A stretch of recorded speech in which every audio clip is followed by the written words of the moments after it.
what was one of the first bands that you were in? What was the name of the first band? The first, I think, real band that I was in after I moved to Vacaville. Vacaville, California, which is crazy culture shock for me. But right. I was approached by a couple friends of mine they needed a drummer for their punk band, this garage punk band. It was called Chernobyl Kids. Okay. And that was basically my first band. I was like your average high school kid, man. Right. Just went to you got to figure, dude, like me, like I'm a big dude. As soon as I got to school, like I was immediately like hit up by like the football team. Like the coaches were like, you got to come play for us. And I'm like, all right, I don't have anything better to do. So I joined the football team, and I did that for like, a couple years. But in the meantime, like in between, I was always like playing drums and like jamming with different people. I had like the, punk band going on what position did you play? I played, let me think.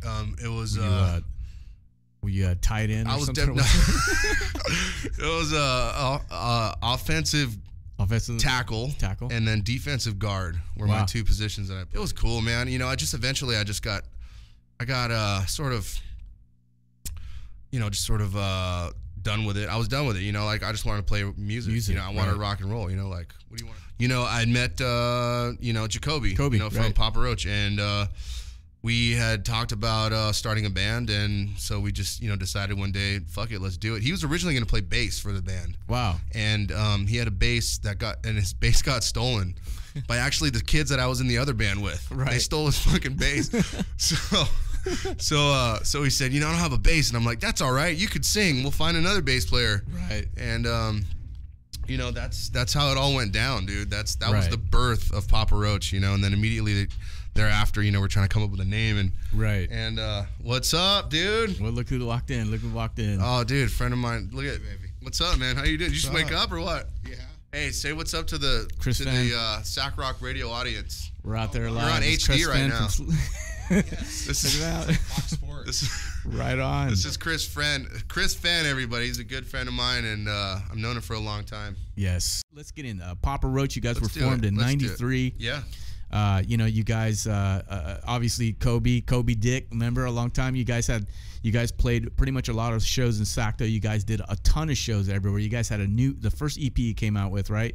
94? Yeah. What is it? Potatoes for Christmas? Yeah, actually, a little bit of trivia on that is I wasn't actually on that record. That was they recorded that while I was away at art school. Right, you went to Seattle. I went to Seattle. My big career goal in life, if it wasn't going to be rock and roll, was I was going to be a computer animator, like work for like Pixar or whatever. You know what I'm saying? Right. So I went to school for that, and right in the middle, like after the first semester, like I had a change of heart, and I was like, I want to rock. Right. So I dropped out of school and moved back to Vacaville, and basically like begged the guys to let me back in the band, and they did. And well, Dave, you came back from Seattle. You got back in the band. Yeah. I mean, you guys came out with some more demos. You came out with, I remember, 95, Caca Bonita. Yep, that's right. And you were back. I think you were on that demo, right? Yep, and then I think 96, I think Toby joined the band. Toby Esperance, was it Esperance? Tobin Esperance, yeah. Joined the band in 96, and we immediately, like the next few years after that were basically just, recording new material, like developing the band. We started putting out our own records and doing a lot of extensive touring around the state. You know what I mean? Instead of just going around between Berkeley and Sacramento, we started, dipping down into LA and Orange County, and then pretty soon after that, we were, we met Brett Baer, which was like our first manager, who's an awesome guy. Manages a couple bands like MC Rut. Maybe you've heard of them. Yep. He was managing the U's, I think, for a while. So he's Dredge, an awesome guy. Dredge, right? Yeah, he did Dredge, Alien Ant Farm. So Hoobastank. Yeah, exactly. So just look at like, here we were like these kids, and Brett was just a kid too, and we kind of all came up together, and I don't know.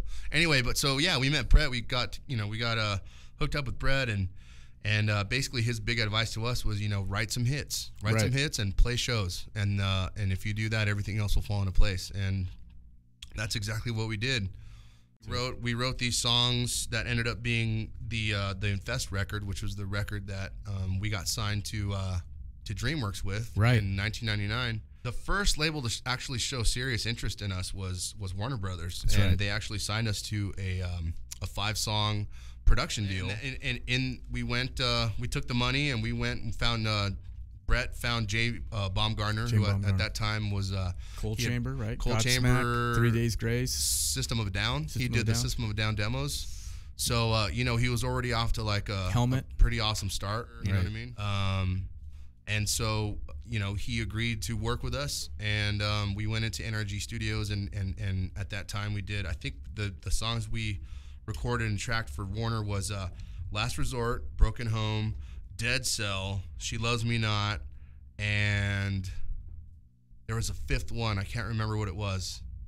You know, we submitted it to Warner Brothers, and they took a listen to it. They spent some time with it, and when we heard back from the company, you know, the answer was, you know, it's good, but we're not gonna sign you guys. So they weren't feeling it or whatever. So we immediately went over to, like, because at the same time we were kind of we had heard DreamWorks may be interested, but we were contractually bound to Warner Brothers. Right. So after the contract with up. Warner Brothers was up, You could we take immediately ran over to DreamWorks and Ron Handler. And he was like, dude, I'm so down with this. You know, I'm going to sign you. And next thing you know, we were back at NRG tracking the record. Like, Infest went out and sold, like, I think it was 30,000 records within the first week. Yeah, I think at that time we had held the record for the biggest opening week of a brand new band. Yeah, at the time. And then it was insane how Yeah. the explosion. I mean, Infest has gone over to sell 3 million plus records. You know, yeah, global. I think the number on that now is like 4 million in the Yeah. U.S. and then like a couple million or whatever worldwide. It's just, you know, it's just one of those things, man. Okay, I remember driving back to Sacramento after this tour, and we shot our video, the video for Last Resort, right at Cal Expo. Yep, and I remember that. We put out, like, it was before the interwebs were like a big thing, so I'm not sure how exactly the word got out. It was like by word of mouth or something, you know, mail or online or whatever, but it wasn't like now where you can go on Facebook or like Yeah. you can be like, we're doing, you know, you could do the internet was barely starting to get it was- out there. yeah, Like, you know what I mean? You had the bandwidth to get and watch stuff, stream stuff. It wasn't like how it is now where you can like be like, we're making a video, you know, come to our video right now, and then Right. everyone was like flash mob Instant, status. right. You know, like I remember just spending that day, and that was a surreal experience because it was our very first, you know, real production video that we'd ever made. Yeah. And you know, we left that shoot that day, said bye to our families and friends, drove down to LA, and that's when we got our first tour bus. Like we picked up our first tour bus and met with Brett, and we were so excited just to have a bus. You know what I mean? Right. And then they sent us out on another tour, and while we were out on that tour, our album, the video dropped, and the single had dropped at K-Rock. Right. And let me tell you, dude, I mean, you want to talk about Howard all Stern. of a sudden Howard Stern, yeah, that came later, but I mean, everything just happened so fast. I mean, once the album came out in April and the single just took off. You know, it started at, I think, K-Rock in LA, there's a few stations around the country that played it, and then all of a sudden everyone was playing it. And then Right. as soon as that happened, It blew up, man. it just blew up, dude. It blew up. quick. You know what? You know, to look back on it now, I wish that I had, you know, stopped and you know, smelled the roses, you know, Right. a little bit more. You know what I mean? Because we're so focused. I was just like so focused on like, what's the next thing we're going to be doing? What's the next thing? And pushing, you know, like, because in those times, like, you kind of have to be like that. But it's got to be a Right. balance. You know what I mean? You kind of got to have your business head, you know, about you, your wits, and then also be able to appreciate what's going on. But I can look back on it now and appreciate it, and that's all right too. So. You know, you guys went to the studio, did Love, Hate, Tragedy. The release of it sold over, I think it went gold, right? And didn't it go Something like that. it went gold, I I think. remember it was. Yeah, it went over 500K, so it was considered gold. Yeah. And I know in September of 2006 on the Paramore sessions, you guys were working on that album. You guys were working in the mansion, right? Yeah, Paramore And Mansion. after all that, we had an announcement that you had departed from the band and that you had checked yourself into rehab, right? A rehab facility. That's right. Yeah. And that you were going through some troubles. Or you want to talk about that at all? Or you Sure, wanna- man. I'll talk about it. You know, with every great amount of success or whatever, I mean, there's always a price to pay, and especially with the rock and roll lifestyle, you know, Yep. there's certain things, you know, there's like, you know, they don't say sex, drugs, and rock and roll for nothing, you know. Right. And basically, you know, with rock music or entertainment at all, I think the kind of the unwritten law is that you can do whatever you want as long as it doesn't affect the show. Like the show must go on. You know what I mean? And I think that with me personally, you know, for some people, they just get caught up, and I was one of those people. And I got caught up, and it came to a point where, you know, it was affecting my work, and it was affecting. I was on a self-destructive path, and I had to reboot basically, and basically, you know, like, you know, redo my coordinates, you know, like for my life, you know what I mean? I had to, like, it was just, I was in a place that I wasn't going to make it out alive if I stayed in that place. That's actually what I was going to ask you. Was it getting bad? Was it getting to where it was getting life threatening, where you thought, you know what, I don't know what's going to happen to me next. I don't know how to, you know, if I can control this, or, you know. You know, for a minute there, it was almost like, I mean, to be perfectly candid and honest, it's like I didn't care. You know what I mean? And that's the most honest answer I can give you, is that I was just in a place where nothing seemed to matter, you know, and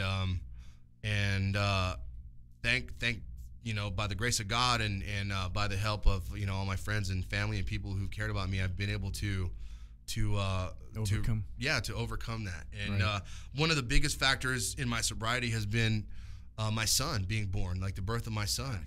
Now, I know Tony Palermo has replaced you he's from a band called Unwritten Law, right? Mm-hmm.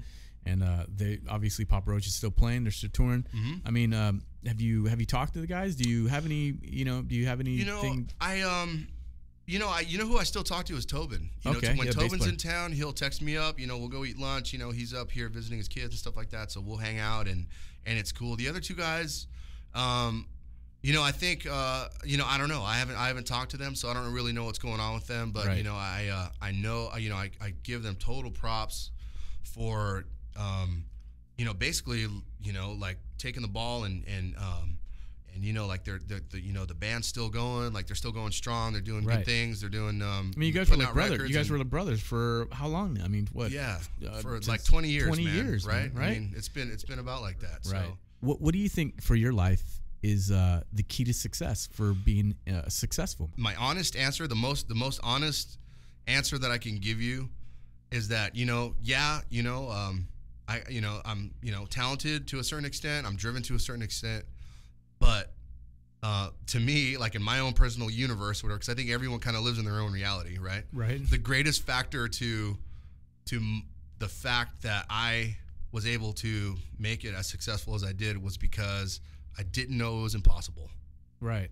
You know what I mean? Right. Like you didn't have a concept when of you that, really right. intellectualize like how the odds are stacked against a person to make it in the music industry. Right. It's like almost like, why even try? Yeah, sometimes. You don't even think about that. That's going to happen. And I didn't even think about it. I was like, you know, I didn't think that to get to where I made it, you know, like think about how many, like, you know, like tens of thousands or hundreds of thousands of people, you know, are trying just as hard as I did to make it there, but somehow it was, and I think it was because I didn't take into consideration the factor that it could happen, that it was possible. The odds were stacked against me. Yeah, I just didn't know. I didn't know like that it was impossible to accomplish. So I just went and made it happen. You know what I mean? I hope everybody's really listening to the show tonight, and I kind of listened to what Dave has put an aspect of what being a rock star is in some way, and trials and tribulations. You know, it's a hard life, but it's a fun life. But then eventually, sometimes you got to kind of move on from whatever, you know, space you're at, right, Dave? Whatever you got to do. That's right, man. Sometimes you gotta